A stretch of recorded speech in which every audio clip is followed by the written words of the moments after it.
I think we can all agree that one pot vegan meals are a fan favorite. Because let's be honest, no one wants to spend hours cleaning up, and it's nice to only have to clean up one dish. So I want to show you today 3 one-pot vegan meals that everyone needs to know. For our first dish, we're going a little fancy. We're gonna make some sun-dried tomato pasta. We'll start by boiling some pasta, and I'm going to add salt to the water. You'll use spaghetti for the dish, and it can be any type of pasta, either whole wheat pasta or even this protein pasta. I have a really cool trick. If you need to go take a shower or do something else, you can boil the water, put the pasta in, and then turn off the stove, go shower, and when you come back, it will be done. And it didn't overcook, and you didn't have to worry about leaving something on the stove while you were gone. Perfect, so we're gonna let that cook. While the pasta cooks, I'm just gonna chop up some basil and some parsley, and we'll add that to the dish. You'll decide how much you wanna add of each. I'm doing about a handful of basil and a handful of parsley. Next, you'll chop up the sun-dried tomatoes if they are not already chopped. Mine are already cut, and I'll just pull them out from here. Once the pasta is done, we'll go ahead and drain it. But before you drain the pasta, you wanna take a half a cup of that pasta liquid, and this is what we'll be using instead of oil. Just set it to the side. We'll put everything back into the pan. Now let's add all of the flavor. So you'll add the juice of 1 lemon plus the zest. So we'll go ahead and zest it. Then we'll juice it.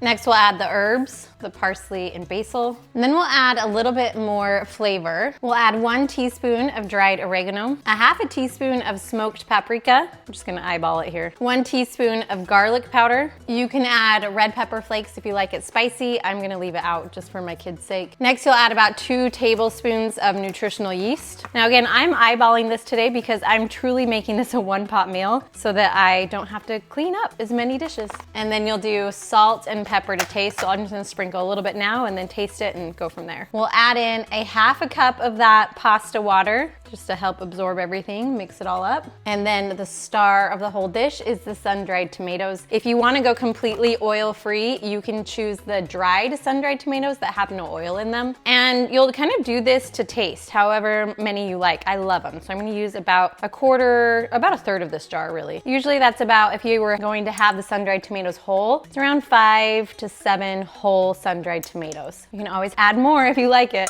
And then what really makes this dish fancy is adding pine nuts. I very rarely buy pine nuts, like hardly ever. And if you want to go even fancier, you could toast them before you start cooking the pasta. But we'll just add, again, as many as you want, about 2 tablespoons, and then we'll mix everything together. Look at how delicious this looks. Just mix all the flavors together. Yum. Do some good mix in here. And then it's time for a taste test. This looks so good and smells so good. Okay, after tasting this, I'm actually gonna add a little bit of black pepper, a little bit more salt. It just needs a little bit more.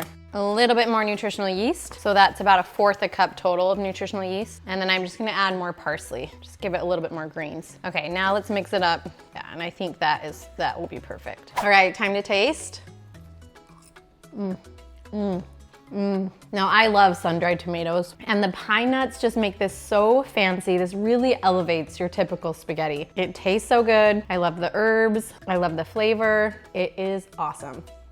This dish is so good, I would make it for a neighbor who just had a baby. And I would tell them it's protein pasta so they're not stressed about getting enough protein because there is no meat, but it is that good. For the next recipe, we'll be making Wisconsin cauliflower soup. Now, don't be afraid of the title, cauliflower. Honestly, this soup is so good. My daughter begs me to make it all the time, and it's super easy to put together. Let me show you. We first need to chop up our head of cauliflower, and then I'll just add these pieces directly to my pan. And you'll use everything but the green parts. So even the hard center, you can add it to the pan as well. You'll also chop up a medium onion, and normally I use my dicer, but I'm gonna minimize how many things I use so I don't have to wash as much, and it's just gonna get pureed anyway, so it doesn't matter the size. It can be nice and chunky. Throw it into the pan. Next, we'll add about 2 teaspoons of minced garlic, and then I'm going to saute this until all the veggies are nice and soft. And I'll add a little bit of water just to help with the sauteing process. Now this is a one-pot meal with the exception of using the blender for a little bit to make it into a soup. So while the veggies are sauteing, we'll just add a cup of cashews to our blender,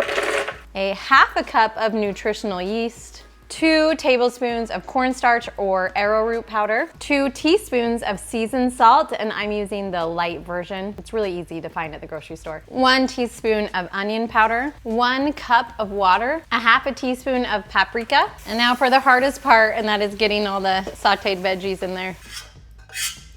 Now we'll quickly just blend this up. Yum, it's nice and thick. Don't worry, we'll thin it out. Now see all those delicious brown spots on the pan? We want them there. It's gonna add more flavor to the soup. We'll turn the heat on medium-high. We'll add the soup right back in, and then we're gonna quickly wash out our blender so we don't have a big mess. To thin it out, we'll use 3 cups unsweetened, unflavored, any type of plant milk. If you happen to have soy milk, that's probably the best because it's higher in protein, but I only carry on hand unsweetened almond milk because my husband loves it, so that's what I have. 1, 2, and 3. Now we just took a lot of flavor out of it by kind of doling it down with the milk, so now we need to add more flavor with some bouillon. All right, so here's my water, 1, 2, 3, and then I need my veggie bouillon. Then we'll add 1, 2, and 3. All right, now we just whisk everything together and we're done. This makes a lot of soup for just 1 head of cauliflower. And then you'll add salt and pepper to taste. You just need a little bit. It honestly has a ton of flavor. It's so good. I couldn't wait to taste it. This soup is so good. Guys, make this soup. It is delicious. Tastes just like the real deal, but without any dairy. It's so good. Now this step is completely optional, but it goes really well with this soup. And that is some homemade or store-bought sourdough bread. This is store-bought. And then we'll turn it into garlic bread, just using a really simple recipe that my friend Julia Pacheco taught me. And you'll just take your slices of bread, place them on your pan, and then you'll spray them with avocado oil. And while I try to mostly do oil-free, you kind of need something so that the garlic and the salt stick to them. So we'll just spray them a little bit with some olive oil spray.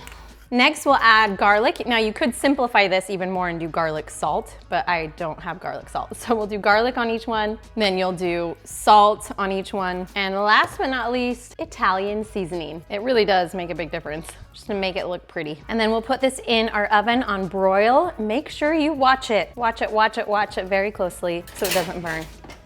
Perfect. I watched it super closely. This soup, so good. Now I have to give credit where credit is due, and this recipe was shared with me from my friend Jessica. It is so delicious. It really is one of the best. And then you pair it with this garlic bread. Like really, you need to make this soup. It's so good. I would also bring this recipe to someone who just had a baby. It's like, we're 2 for 2 today. It's like beyond good, like the extra good, good enough to give a friend. So good, huh?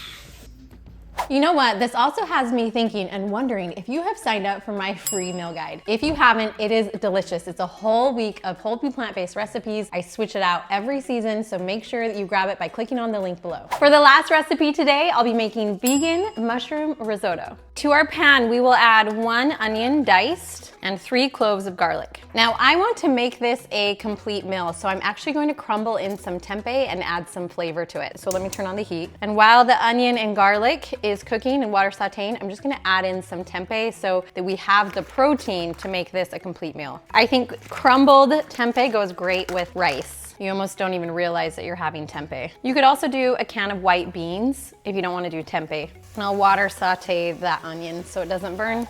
And then of course, if you're afraid of tempeh, if you don't want to use it, you can do this whole recipe without it. Okay, so we want to flavor the tempeh before we go on with the mushroom risotto because tempeh has no flavor. So we need to add some flavor to it and let it sit in that flavor for a little bit. So we'll add about a tablespoon of soy sauce, or just enough to kind of cover everything. Probably like 2 tablespoons, let's be honest.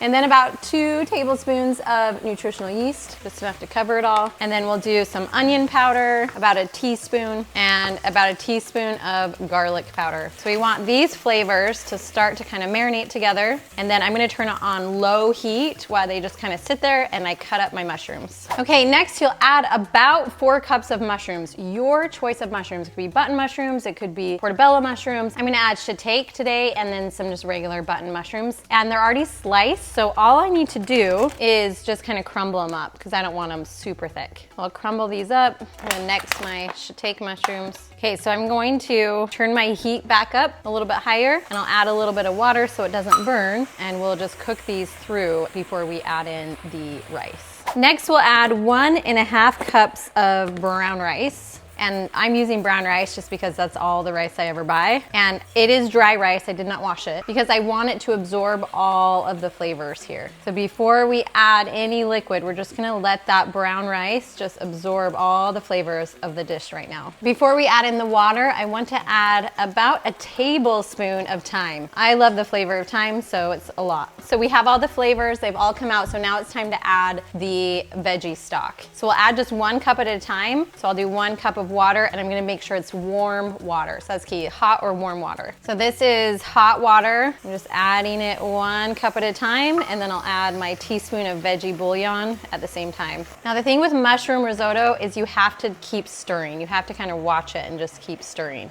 That's your job. Once the liquid from that first cup of water has been absorbed, then you add another cup of hot water, just hot water from my faucet, to the dish, and then 1 teaspoon of bouillon. And we just repeat until this is absorbed. Stirring it, listen to a podcast, a book on tape, just enjoy while you sit here and stir. It requires a lot of love. We're also going to add a little bit more nutritional yeast, so about another 2 tablespoons or so. Just continue adding more of that flavor in. Like you would with cheese, with traditional risotto, we're just gonna use nutritional yeast instead. Okay, the water has been absorbed. We repeat the process again. Hot water from my faucet with about a teaspoon of veggie bouillon. 2 things that I forgot. Number 1, I forgot how long it takes to cook brown rice. So if you want this recipe to go faster, choose white rice instead of brown rice. The second thing I forgot is that tempeh has a little bit of a bitter taste to it. And so when I was cooking the flavors earlier with the tempeh before I added the mushrooms and rice, I needed to add some maple syrup to balance out that bitter flavor. So we'll go ahead and add that now. And you'll want about a tablespoon or 2 just to kind of sweeten that up to balance out the bitter. And a little bit of vinegar will also balance out that bitter flavor.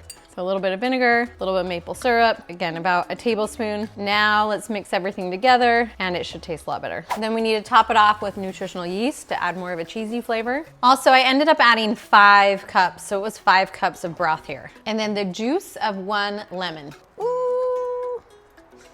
And then we'll chop up some fresh parsley and add it in. And we'll add a little bit more nutritional yeast just to top it off, and we're ready to serve. I'm also adding just a touch more garlic powder. I feel like it will add a lot. Okay, now we're ready.